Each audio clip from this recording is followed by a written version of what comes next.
Coming tonight also for 2-3 Herbert Hoover hosting 2-3 Chapmanville. Both teams defeating the same opponents so far this year. Kind of interesting. Opening drive of the game, Chapmanville's Waylon Hensley gets the end around and goes around the far side for the short score. Tigers roar first and take a 7-0 lead.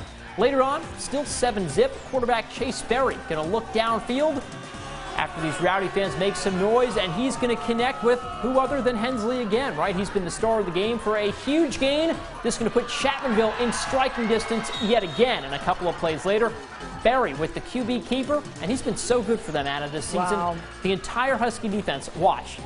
How many guys did he make this? That's one. Let's just count them. That's two. Still on his feet. From 8 yards away, kid. He would push his way all the way to the end zone, because by the time they get him, it's good for 6. Chapmanville goes on to win big 32-7. They spoil Hoover's homecoming.